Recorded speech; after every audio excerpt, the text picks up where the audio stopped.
स्वागत है आपका मदयाल इंस्टीट्यूट में। हाल ही में आपने देखा होगा केएस की पोस्ट एडवर्टाइजमेंट हुए जिसका एग्ज़ाम 26 जून को होने जा रहा है। उसी का प्रीवियस ईयर हम डिस्कस कर रहे हैं 2021 का। ठीक है, कैसा पैटर्न आता है एग्ज़ाम का और कैसे क्वेश्चन पूछते हैं, कौन सी फील्ड से आते हैं, जिससे आपको ये क्लियर हो जाएगा। हम 2021 का पार्ट सी डिस्कस कर रहे हैं। इसमें जो फर्स्ट क्वेश्चन है आपका वो क्या है, वो स्टेटमेंट वाइज है। स्टेटमेंट वाइज मीन्स कि उसमें पूछा है कि who said rights are power necessary for fulfilment of man vocational as a moral being. ठीक है, ये स्टेटमेंट पूछी हुई है, किसने कही है? ये है टी.एच. ग्रीन ने। अगर आपने एनसीईआरटी पढ़ी होगी पॉलिटिकल साइंस की तो ये उसमें भी बताया हुआ है, और जिन बच्चों का ऑप्शनल है पॉलिटिकल साइंस तो ये उनको, अगर उन्होंने ऑथर पढ़े होंगे कि टी.एच. ग्रीन पॉलिटिकली जो ऑथर हैं, उधर से भी ये क्लियरिफाई हो जाता है। सेकंड क्वेश्चन आया हुआ है गवर्नर के ऊपर। ठीक है, गवर्नर आपको पता है कि जो स्टेट का हेड होता है, ठीक है, और किसके वो राष्ट्रपति के प्लेजर के ऊपर रहता है। ठीक है, राष्ट्रपति उसको जब चाहे निकाल सकता है। ठीक, अगर इसमें पूछा जाए, इसमें क्या दिया हुआ है ऑप्शन में, the executive power of state is vested in hand. ठीक है, जो एग्जीक्यूटिव पावर होती है वो स्टेट की, वो गवर्नर के हाथ में होती है, और ये 35 ईयर में ये पोस्ट को अटेन करता है। ठीक है, और he hold office during the pleasure of president. The ground of removal are laid down in constitution. ठीक है, ये जो फोर्थ ऑप्शन है ये गलत है। क्यों? क्योंकि जो गवर्नर ऑफ स्टेट होता है वो प्रेसिडेंट के प्लेजर में रहता है। जो प्रेसिडेंट उसको रखना चाहे जब तक रख सकता है, अपॉइंट करना चाहे अपॉइंट कर सकता है। ये हमारे कोई कॉन्स्टिट्यूशन संविधान में नहीं लिखा हुआ है। ठीक है, इसका ऑप्शन फर्स्ट, सेकंड और थर्ड वो ठीक है, और बी पार्ट इसका करेक्ट आंसर है। थर्ड आपका आया हुआ है अमेंडमेंट के ऊपर। ठीक है, आपने अगर लक्ष्मीकांत पॉलिटी, इसका सोर्स क्या है? Laxmikanth Indian polity. ठीक है, ये लक्ष्मीकांत से आया हुआ है। ठीक है, अमेंडमेंट ऑफ कॉन्स्टिट्यूशन, क्या क्या कब कॉन्स्टिट्यूशन में अमेंडमेंट हुई है। ठीक है, अगर 42nd अमेंडमेंट देखा जाए तो ये disqualification of ground of defection. ठीक है, ये 10th शेड्यूल में आता है। और 73rd अमेंडमेंट देखी जाए तो ये पंचायती राज। ठीक है, पंचायती राज में आता है। और 61 अमेंडमेंट देखी जाए तो ये पहले 21 साल बोर्ड की एज थी तो उसको 18 साल किया, तो कौन सी अमेंडमेंट से किया? 61 अमेंडमेंट से। और 86 अमेंडमेंट में राइट टू एजुकेशन आता है जो आर्टिकल 21 में है। ठीक है, जो आर्टिकल 21 में है, और इसका सही ऑप्शन कौन सा है? सी। ठीक है, सही ऑप्शन कौन सा है इसका? सी है। ठीक है, और ये कहाँ से है? लक्ष्मीकांत इंडियन पॉलिटी से। फोर्थ क्वेश्चन आया हो आपका पॉकेट बिट्टो ऑफ प्रेसिडेंट। ठीक है, आपने अगर प्रेसिडेंट की पावर पढ़ी होगी तो उसमें बिट्टो पावर है इसकी, एब्सोल्यूट बिट्टो, सस्पेंसिव बिट्टो, ठीक है, पॉकेट बिट्टो। तो ये पूछा हुआ है मनी विल के रिलेटेड। ठीक है, फर्स्ट है कि the president can either give assent her assent to money bill or withhold his assent to money bill but can't return for reconsideration of the parliament. ठीक है, first ये। Second option है the president neither rectify or reject or not return the bill but simply keep the bill pending for a indefinite period. ठीक है, power of president not to take any action is pocket veto. In 1986 president Zail Singh exercise respect to Indian post office amendment bill. इसमें पूछा हुआ है कि not correct कौन सा है। ठीक है, इसमें पूछा है नॉट करेक्ट कौन सा है। आपने देखा होगा कि जो power of president not to take any action in pocket veto. ठीक है, मतलब अपने पॉकेट में डाल दे, उसकी मर्जी है कि दे या नहीं दे। ठीक है, ये वाला ठीक है। और 1986 में जो प्रेसिडेंट हमारे प्रेसिडेंट जेल सिंह थे, उन्होंने Indian post office bill pay ये वाली बिट्टो चलाई थी। ठीक है, ये भी ऑप्शन ठीक है हमारा। और president not ratified or not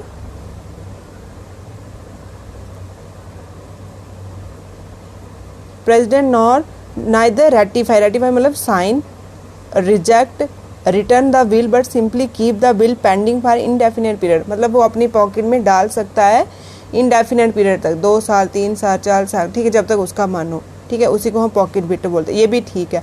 लेकिन फर्स्ट में बोला हुआ है कि president can either give his assent to money bill or withhold his assent to money bill but can't return for reconsideration of the parliament, ये इसका option गलत है, ठीक है। तो इसका सही ऑप्शन कौन सा है? ए पार्ट है, ठीक। अब क्वेश्चन नंबर 5 हम देखते हैं। अब इसमें पूछा हुआ है कि Ruth Manorama is a Indian activist, ठीक है, is a Indian women activist mention is area of A work, उसने कौन से फील्ड में काम किया, ये आपका करंट अफेयर का क्वेश्चन है। तो उसने सबसे ज़्यादा काम कहाँ किया है? दलित वुमेन के रिलेटेड, ठीक है, कहाँ पे किया है? दलित वुमेन, तो ये आपका फर्स्ट ऑप्शन ठीक है। क्वेश्चन नंबर 6 आता है आपका, ये बिल के रिलेटेड आ गया, ठीक है, कब बिल पास हुआ, 1923 को कौन सा हुआ, ठीक है, ये बिल कब। Consider the following pair with respect to legislation against untouchability, ठीक है, अनटचेबिलिटी के अगेंस्ट कौन कौन से बिल हमने वो देखने हैं, ठीक। इसका ऑप्शन है आपका 6 का ए है, ठीक है, 6 का कौन सा ऑप्शन है आपका? ए है, ठीक है। ये भी अभी करंट में थी तो तभी ये वहाँ से आया हुआ है, ठीक है, इसको देख लेना आप अच्छे से। उसके बाद क्वेश्चन नंबर 7, ये भी आपका इनक्वालिटी से है, रिट का क्वेश्चन है ये, आर्टिकल 32 जो रिट है वहाँ से आया हुआ है ये क्वेश्चन, ठीक है। और ये क्वेश्चन बड़ी बार पूछा हुआ है एग्ज़ाम में, रिट से बहुत बार क्वेश्चन पूछते हैं एग्ज़ाम में, ठीक है। इसका आंसर आपका है डी पार्ट, ठीक है, इसका आंसर है आपका डी पार्ट, ठीक, आपने पढ़ा होगा ये, आंसर इसका डी पार्ट है। क्रिशोरिया रिट जो है वो किस पे लगती है? High court order to low court to transfer pending matter to high authority, जो ऑर्डर मतलब हाई कोर्ट छोटे वाले कोर्ट को ऑर्डर देता है जब उनकी अथॉरिटी पे साइन करता है।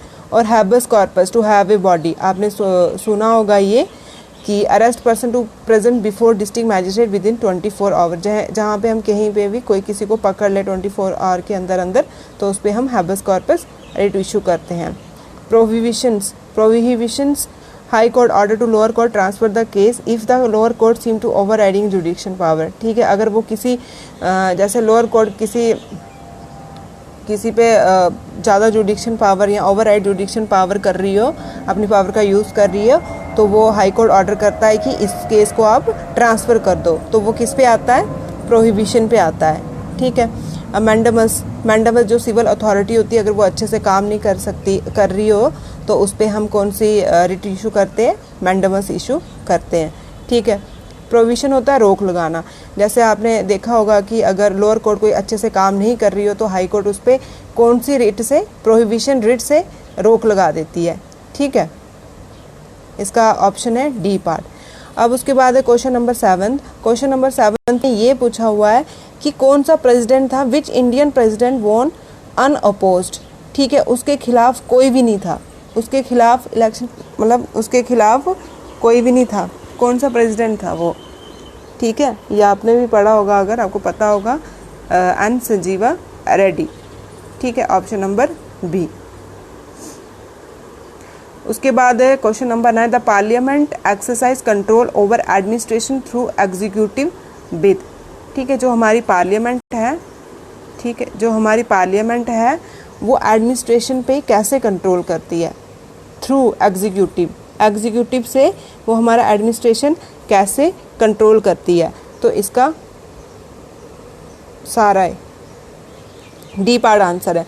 General control over policy action of government through questions discussion motion and resolutions, ठीक है, पॉलिसी बना के उस पर गवर्नमेंट कैसे एक्शन कर रही है, क्वेश्चन पूछेगी, वो डिस्कशन करेगी, वो मोशन निकालेगी, वो रेजोल्यूशन निकालेगी, ठीक है। और फाइनेंशियल कंट्रोल जैसे बजट निकालती है, ऑडिट निकालती है, उससे भी वो एग्जीक्यूटिव के थ्रू एडमिनिस्ट्रेशन पे कंट्रोल करती है। Detail control over financial administrations legislative matter through committee, ठीक है, आपने कमेटी देखी होगी, एस्टीमेट कमेटी, पब्लिक कमेटी, ठीक है, उससे वो क्या करती है, एडमिनिस्ट्रेशन पे कंट्रोल करती है। ये पावर ऑफ पार्लियामेंट, और ये भी लक्ष्मीकांत की बुक से आया हुआ है, ठीक है।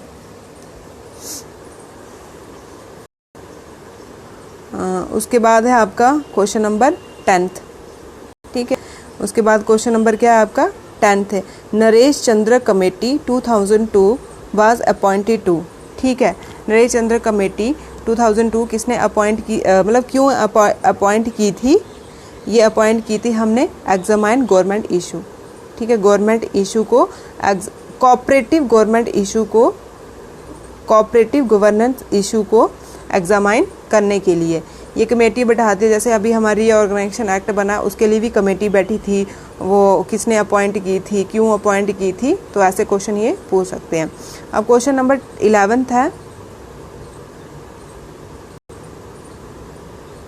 क्वेश्चन नंबर 11th है कि Rangarajan panel submit is report on poverty estimate in January 2014, major change were observe in estimate were those factor, ठीक है, रंगराजन पैनल, ठीक है। ये आ गया आपका इकोनॉमिक्स का, ये आ गया आपका क्वेश्चन इकोनॉमिक्स का। तो उन्होंने क्या मेजर चेंज एस्टीमेट किए, क्या मेजर चेंज लाए, उसमें क्या ऑब्जर्व किए, तो उसमें से पूछा हुआ है। रंगराजन पैनल जो रिपोर्ट एस्टीमेट हुई थी पॉवर्टी पे, जिससे हमारे ये BPL APL वगैरह निकले हुए हैं, ये भी ये रिपोर्ट थी। तो इसका आपका सही ऑप्शन है ऑप्शन नंबर डी, ठीक है, सारे ऑप्शन, ऑल द अबव, ठीक है। क्या क्या मेजर चेंज लाए थे, minimum calorie requirement for urban and rural area, behaviour determinations of non food expense to include food and protein, per capita expenditure from urban and rural area separately, ठीक है। अब है क्वेश्चन नंबर 11th, ये आ गया ES से, ठीक है, ये आ गया इन्वायरमेंट से। इन्वायरमेंट के क्वेश्चन और इकोनॉमी के क्वेश्चन मोस्टली करंट अफेयर से पूछते हैं। जैसे करंट अफेयर में जो चीज़ चल रही होगी उसका बैकग्राउंड हम उसका स्टैटिक पोर्शन पूछते हैं। तो ये हमारा क्वेश्चन है, which of the following related to environmental degradations, ठीक है, इन्वायरमेंटल डिग्रेडेशंस, बेस्ट जनरेट, इसका ऑप्शन है 2, waste generate in absorptive capacity, sorry, इसका ऑप्शन है आपका बी पार्ट, ठीक है, इसका ऑप्शन है आपका बी पार्ट मतलब option number 4, opportunity cost of negative environment impact, ठीक है। और उसके बाद है हमारा थर्ड क्वेश्चन, ये भी आपका इकोनॉमिक्स से है, ये भी आपका इकोनॉमिक्स से है, ठीक है। 13 क्वेश्चन जो आपका, ये भी कहाँ से पूछा हुआ है, इकोनॉमिक्स से पूछा हुआ है। इसमें है कि balance of payment of country is an aggregate record of domestic economic transaction of a country, ठीक है। दूसरा है the transaction include export and import of a good service and final accent along with transfer payment कौन सी, like foreign aid. The balance of payment is an important economic indicator for open economy, ये आया हुआ है आपका balance of payment. Balance of payment मतलब कितना import किया, कितना एक्सपोर्ट किया हमने, कितना बाहर भेजा सामान, कितना इधर आया, गुड हो गया, सर्विस हो गया, उसमें ट्रांसफ़र पेमेंट होगी उसमें, ठीक है। ये सारा हम बैलेंस ऑफ पेमेंट में पढ़ते हैं, तो उसमें से क्वेश्चन पूछा हुआ है ये आपका, तो इसका ऑप्शन है ऑप्शन नंबर डी आंसर, ठीक है, जो आपका, ठीक है। The transfer include export and import of foreign good and service financial asset along with transfer payment like foreign aid. The balance of payment is important economic indicator for open economy, ठीक है। Open closed economy होती है कि अपने ही, closed economy का मतलब होता है कि अपने ही इंडिया में सब कुछ करना, ठीक है, बाहर नहीं भेजना। ओपन हो गया कि बाहर भी एक्सपोर्ट करना और अंदर भी एक्सपोर्ट करना, ठीक। अब क्वेश्चन नंबर 14 है आपका, यह आया हुआ है FDI in India, foreign domestic negative, यह आया हुआ है FDI से, ये भी इकोनॉमी का क्वेश्चन है आपका, ठीक है। और इसमें पूछा हुआ है कि during financial year 2020 and 21 total FDI inflow 58.37 22% higher as compared to the first 8 months of 2019 and 20. ठीक है। अब द सेकेंड पार्ट में बोला हुआ है कि FDI inflow in India have constantly increase 2014 and 15। ठीक है। FDI equity inflow grow by 120% in first 3 months of financial year 2021 and 2022। ठीक है। इसका राइट ऑप्शन है आपका ऑप्शन नंबर सी।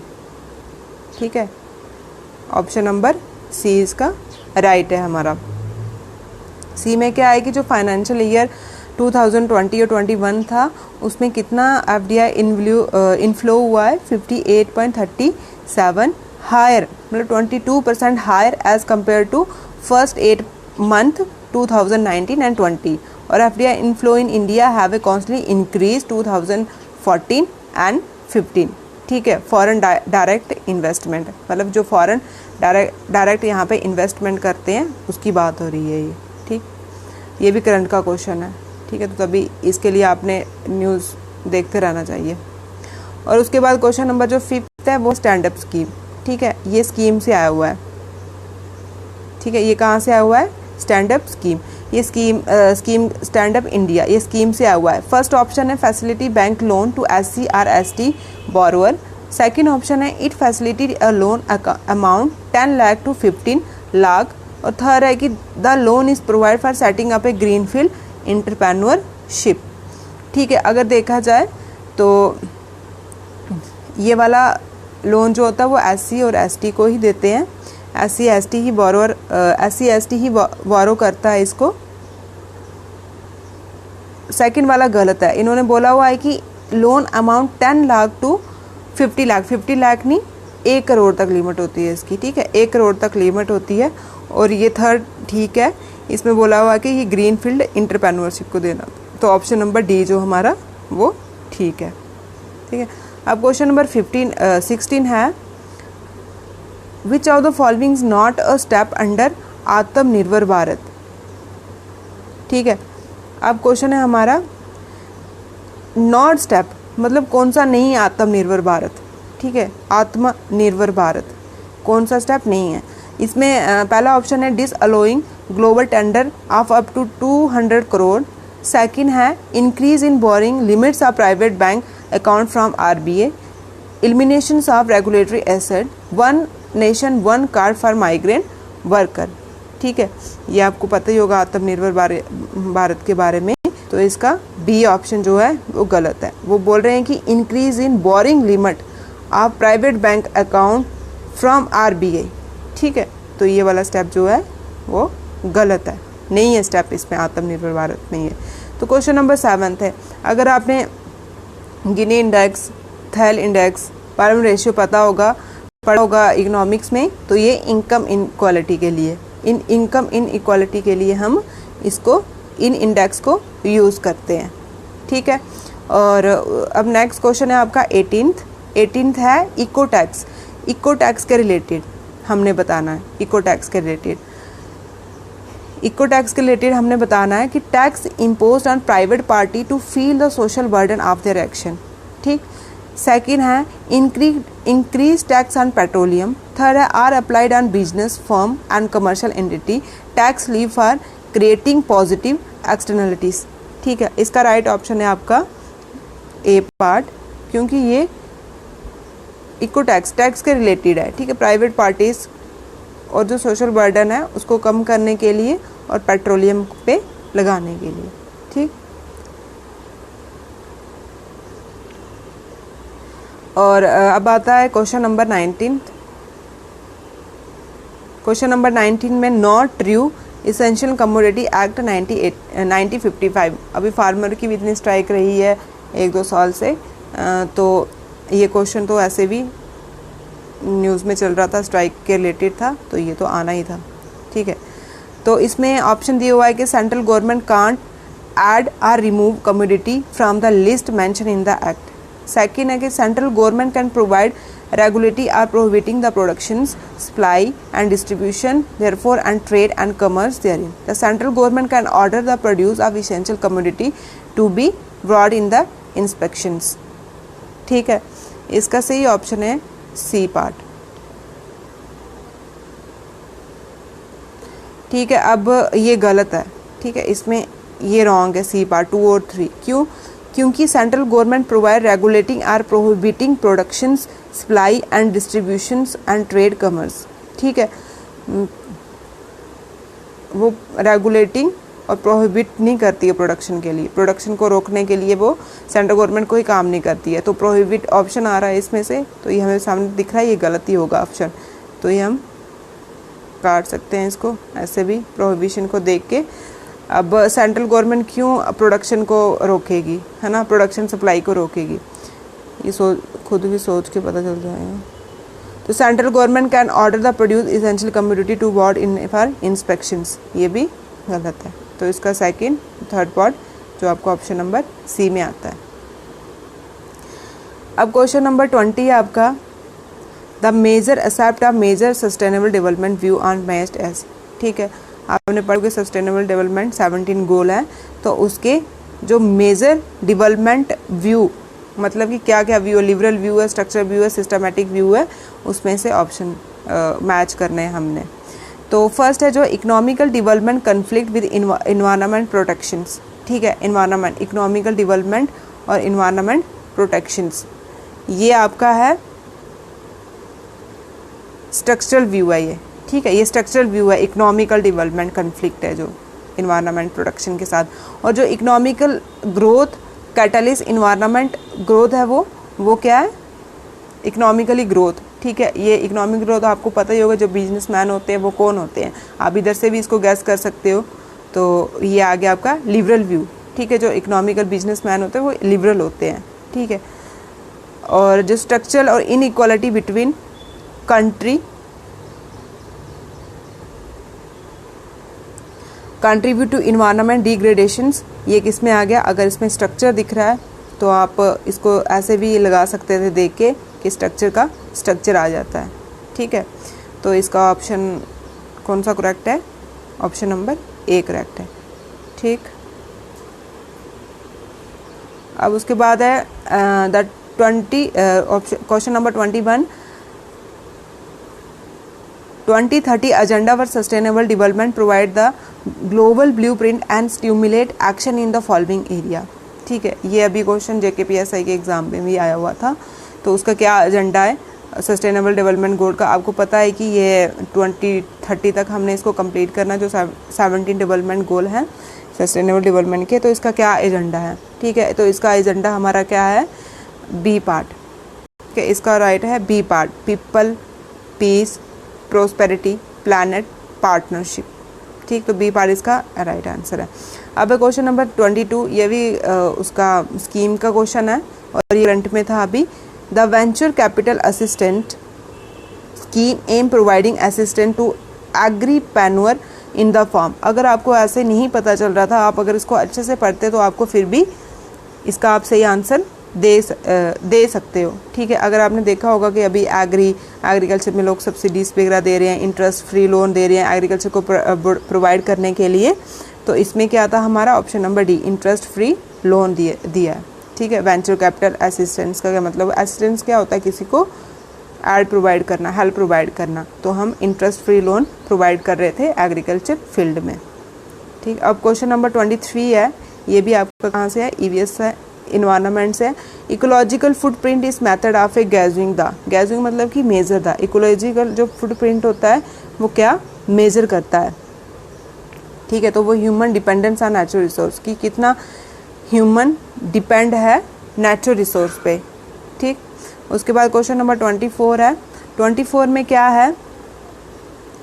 24 में the common problem of development model is heavy dependency on. ठीक है, हैवी डिपेंडेंसी ऑन किस पे है? हैवी डिपेंडेंसी एनर्जी पे। ठीक है, आपने देखा ही होगा कोल फ्यूल सबसे ज़्यादा डिपेंडेंसी किस पे है? एनर्जी पे। ये भी करंट का क्वेश्चन है। उसके बाद है major cause of coral bleaching. ठीक है, कोरल लीफ आपने पढ़े होंगे जो अब हमारे लक्षद्वीप आइलैंड में बहुत ज़्यादा है। तो मेजर क्या कारण है उसका ख़त्म होने का, ब्लीचिंग होने का? तो इसका मेजर कारण है वार्म वाटर। ठीक है, इसका मेजर कारण है वार्म वाटर। ठीक। उसके बाद क्वेश्चन नंबर 26, ये भी क्वेश्चन क्या है, करंट का क्वेश्चन है। In fresh water of river Ganga a variety of dolphin named are found. इसका डॉल्फिन नेम क्या नाम था, सूसू। ये करंट का क्वेश्चन है आपका, ठीक। अब question number 27, the non native species successfully establish in introduce environment and cause the damage to environment due to, ठीक है। अब जो नॉन नेटिव स्पीशीज़ मतलब कहीं और से स्पीशीज़ आके हमारे इन्वायरमेंट में रहती है और वो इन्वायरमेंट को कैसे डैमेज करती है, ठीक है, क्या कारण है उसका, कैसे डैमेज करती है वो। तो ये भी ईवीएस का क्वेश्चन है, ईवीएस पोर्शन का क्वेश्चन है। तो वो हम करती है better adaptation to new environment, all the needs are utilised by the native species, absence of a natural enemy in the introduced region, या लो बायोटिक पोटेंशियल्स, ठीक है। तो इसका ऑप्शन है आपका 2 बी पार्ट, ठीक है। जो better adaptation to new environment, ये आ गया फर्स्ट, और सेकंड आ गया आपका absence of a natural enemy in introduce region, ठीक है। जो नए जो नेचुरल दुश्मन होते हैं, एनिमी होते हैं, उसको भी ख़त्म करती है, ठीक है, उसको भी ख़त्म करती है। मतलब non native species successfully establish in the introduce environment और काज है damage to the environment due to. अब 28 लैना डायनेस्टी इन ट्रॉपिकल लैटिट्यूड, ये आ गया वर्ल्ड जियोग्राफी का क्वेश्चन है। ये आपका लैना डायनेस्टी के बारे में पूछा हुआ है। जो लैना डायनेस्टी होती है, ये थोड़ा डिफिकल्ट लेवल का क्वेश्चन है। तो लैना डायनेस्टी जो होती है वो पॉजिटिव रिलेशनशिप मीन एनुअल प्रेसिपिटेशंस, ये आपका, ठीक है। अगर आपको ट्रॉपिकल लैटिट्यूड आपने पढ़ा होगा, हमने वीडियो अभी इंट्रोडक्शन की जियोग्राफी की चढ़ाई है, वहाँ पे भी हमने ट्रॉपिकल इक्वेटर के बारे में बताया हुआ है। तो आपको पता है कि ट्रॉपिकल में सबसे ज़्यादा रे पड़ती है, तो सन रे पड़ती है, उससे क्लाइमेट भी अच्छा रहता है, तो प्रेसिपिटेशंस वगैरह होंगी, बारिश वगैरह होगी। तो आप इससे भी इसका ऑप्शन लगाते थे। ऑप्शन नंबर सी क्या है इसका, a negative relationship with annual precipitations और positive relationship with length of a dry season period, ठीक है। अब है question number 29 name of a species, और ये स्पीशीज कौन से मेटल से रिलेटेड है।